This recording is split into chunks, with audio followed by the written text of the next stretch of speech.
Bruno Parmentier, bonjour. Bonjour.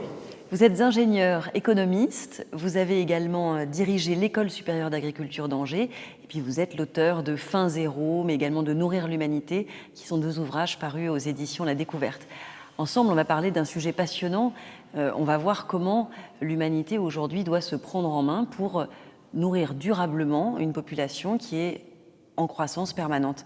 Vous préconisez l'agriculture écologiquement intensive. Qu'est-ce que c'est ?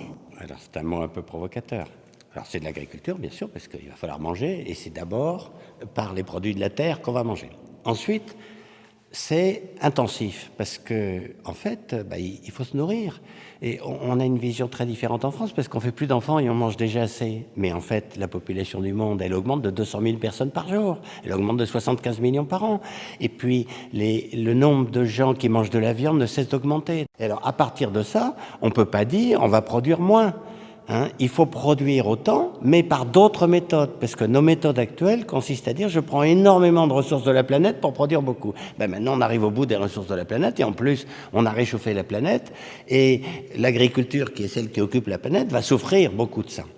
Alors, il faut maintenant intensifier les processus écologiques, comme avant, on intensifiait les processus chimiques. Au lieu de produire plus avec plus, il faut produire plus et mieux avec moins, ce qui est très excitant. Il faut arrêter de labourer. Au lieu de labourer, il faut faire retourner la terre par les vers de terre. Mais en plus, nos champs actuellement, ils ne travaillent que 6 mois par an. Pendant 6 mois, ils sont marrons, il n'y a pas de végétation, on ne capte pas l'énergie. Donc il faut capter l'énergie du soleil 365 jours par an et faire travailler toute la vie du sol qu'on a négligé avec notre arrogance en disant place, je retourne et puis je mets des poudres. S'il n'y a plus de poudre, il va falloir retrouver de la vie à l'intérieur du sol. Et donc dans ce sol, évidemment, il ne faut plus être monomaniaque. Dans ces cas-là, il faut mettre des mélanges de plantes qui s'aident à pousser elles-mêmes. Des plantes à racines profondes et des plantes à racines superficielles, etc., etc.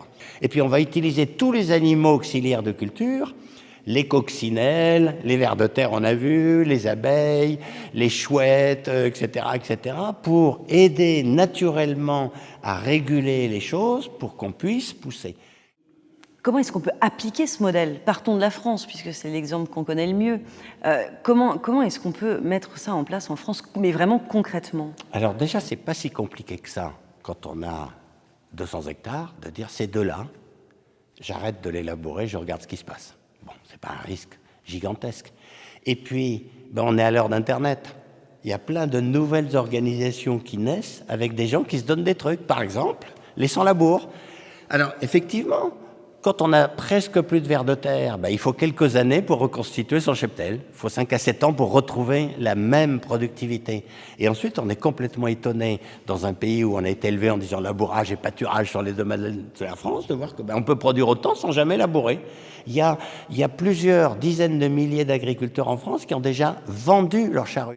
Mais vous trouvez que justement, les pouvoirs publics, notamment, poussent suffisamment ce genre d'initiative ? Alors, pas tellement, parce que vous savez, les problèmes de l'agriculture traditionnelle, c'est qu'elle existe, elle est subventionnée, etc. Et donc, quelque part, encore un instant, monsieur le bourreau, continuez à me subventionner à l'ancienne.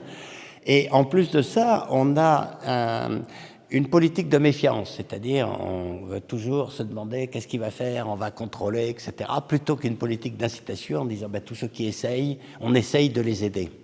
Ça semble simple à faire, mais s'il y a des périodes de jachère, de latence, etc., est-ce que c'est aussi un modèle qui peut être viable, rentable pour les agriculteurs ? Oui, alors c'est vrai que c'est une autre manière de voir la rentabilité. Puisque la rentabilité, actuellement, c'est la course au gros en disant il faut que j'ai un gros chiffre d'affaires, mais au prix de m'endetter et de dépenser beaucoup. Mais tout le monde sait que chez soi, le niveau de vie, c'est la différence entre ce qui rentre et ce qui sort. Donc, si j'utilise beaucoup moins de produits industriels, finalement, je vais peut-être gagner plus à l'hectare parce que je me serai moins endetté. Donc, l'idée, c'est de dire je gagne autant, mais je dépense moins. Et finalement, je m'en sors. Tout le problème, c'est la transition. Parce que par exemple, ceux qui se convertissent au bio, l'Europe, dans sa grande sagesse, a dit pendant 3 ans, je vais subventionner parce que t'es à poil. Tu vends toujours pas cher, mais il te faut 3 ans pour nettoyer, grosso modo, tes sols. Et donc, finalement, la société, elle devrait aider à ce changement et cette transition pour arriver à un autre équilibre économique. Et favorable, puisque durable. Favorable, normalement. Les consommateurs ont-ils un rôle à jouer? Ben, il y a une chose très simple qu'il faut se dire. Quand on achète un produit, on achète le monde qui va avec. Alors, par exemple, quand on achète de la lasagne à 1,5 € la part, eh ben, on achète du trader fou chypriote et puis des gens malhonnêtes qui changent les étiquettes. Mais attendez, tout le monde sait qu'un plat de viande préparé à 1,50 €, ça n'existe pas. Il faut savoir ce qu'on veut. Quand on trie ses fruits un par un, eh ben, on achète du pesticide. Parce qu'on est en train de dire aux producteurs de fruits, je ne veux pas qu'une seule mouche se soit posée sur mon fruit. Eh bien, allons-y pour le pesticide. Donc, il faut savoir ce qu'on veut dans la vie. Et puis, en plus, il faut changer nos habitudes alimentaires. On mange maintenant beaucoup trop de produits animaux. On mange à peu près 85 kg de viande et 90 kg de lait par an.